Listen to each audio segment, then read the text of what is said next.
Tommy Boy, Emperor's New Groove. That's prime David Spade. What is up, Netflix fans? Welcome back to my channel. Today we are talking The Wrong Missy, the brand new Netflix original film. I need you in the comments down below. Were you looking forward to this?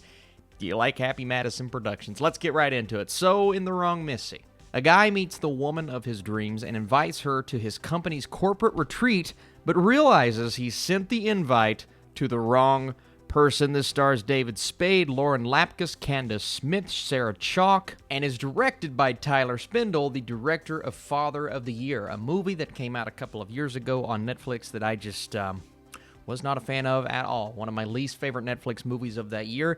The humor just fell flat for me. And that's one consistent thing I see about this studio, Happy Madison Productions. Even though, I mean, obviously, you go back to the Happy Gilmore days, the Billy Madisons, the Waterboys of the world. I mean, those movies were obviously prime Adam Sandler.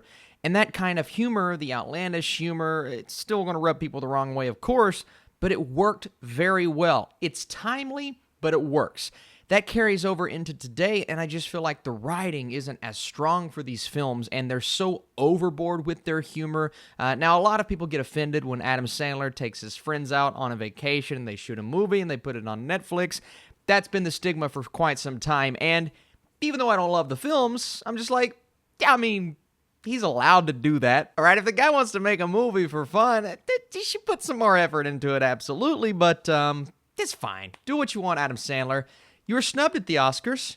Do what you want. Make the worst movie of all time. I grant you the power to do that because, once again, when you do a good performance, people are just like, yeah, so do what you want. But Adam Sandler is not in this film. He is only a producer. This is David Spade's vehicle, but really Lauren Lapkus's vehicle. I mean, she is a very over-the-top, wacky, and crazy performer as it is, and when she dips her toe into comedy, she is usually the person on screen that shines, whether it's in a good or a bad way. It all comes down to how do they write the role that she is a part of.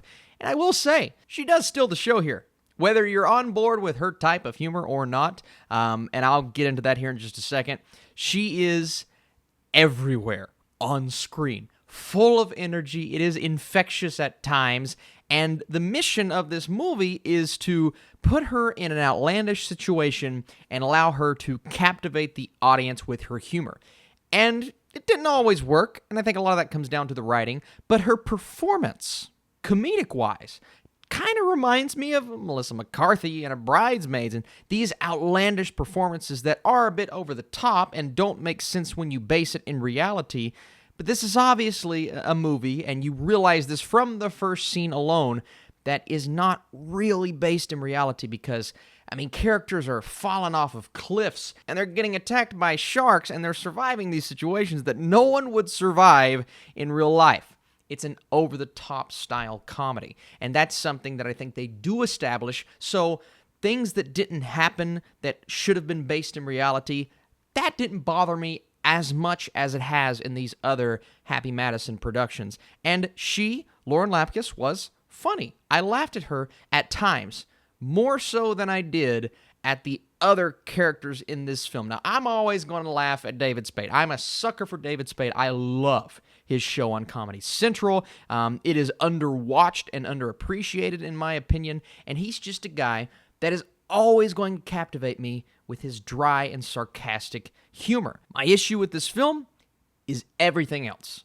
All of the other characters, all of the situations that they find themselves in, that give them a chance to do something, right? But everything surrounding that doesn't work for me here. And it really is. It's all going to come down to how much did you laugh at The Wrong Missy? Is it the kind of film that has you busting out laughing every single scene? Are you on board with these completely over-the-top situations? Or are you just sitting there going, you know? And that was kind of my face the entire time. I didn't find this as funny.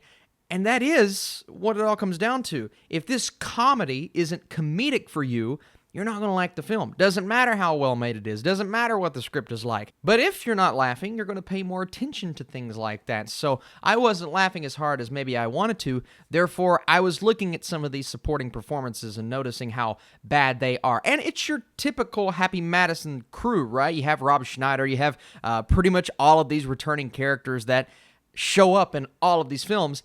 And it's not even that they were bad. It's the newer actors that are coming in and just not nailing it for me, and some of the relationships that were established that I did not care about, and the fact that, you know, you're rooting for David Spade's character to get as far away from this girl as possible because she does nothing but make the wrong impression, and then the movie tries to push you in a different direction at the end, and I'm going, no, I don't want this to happen. Because I never care on the level that they want you to care, so I was rooting for the opposite relationship to come out of what ended up happening. And not everyone's going to be in that camp, but certain things about this story and the way it progresses just rubs me the wrong way. I'm like, that's not...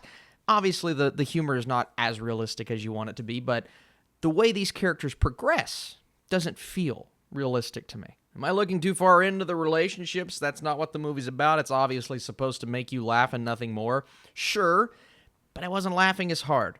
The jokes, when they go for it, 20% of the time, they nailed it. But the other 80%, I didn't laugh. So I was just kind of looking around and wondering when we were going to the next scene. And I give Lauren Lapkus a lot of credit for going for it here. She does everything. And I mean everything you need her to do. I'm talking physical comedy. I'm talking embarrassing herself, maybe even on set at the time because of the lengths that she has to go to. And I was impressed with her performance, but I didn't like her character, so I wasn't really rooting for her character. It's a difficult thing to balance because I like her as an actress, but the way that they wrote her was so over the top and so obnoxious. And then by the end, they expect you to root for her, and you're just... I wasn't rooting for her. And I feel like some of the more casual Netflix viewers aren't going to mind as much. They just want to turn their brain off and get a couple of good laughs. That's okay. These Netflix comedy reviews, especially the Adam Sandler-centric ones, they're hard to do because sometimes I get cursed out there like, Austin, you have no sense of humor. I'm like, I do, but I just expect more from a comedy. And maybe it's because I watch too many movies. If you don't watch all that many movies and you're watching this on Netflix, I'm sure you will laugh, and I'm sure you will not care how the story progresses and how the characters are written. But that's something I have to look at. And I'm looking at this movie, a movie that just didn't do it for me. Now, is it embarrassingly bad like some of these other Happy Madison production movies?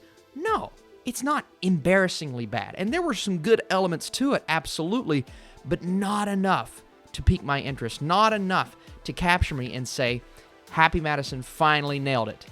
I was rooting for it, didn't quite get there, even though, again, I love David Spade. I like Lauren Lapkus a lot. Hopefully they do something else. So apologies for the negativity. These reviews, like I said yesterday, are never fun, but I appreciate you guys for watching. Netflix reviews every single weekend, and if you'd like to support this channel, be sure to smash that thumbs up button. As for my score, it's a 40%. You know, I've given much lower scores to comedies that have really rubbed me the wrong way. This one didn't really rub me the wrong way, like I said. Some elements to it that I think people will laugh at, but just didn't quite get there for me. I need you in the comments down below. Did you laugh? Did you find it funnier than I did? And are you a fan of these actors? You guys are the best. Appreciate you for watching. And more stuff coming soon.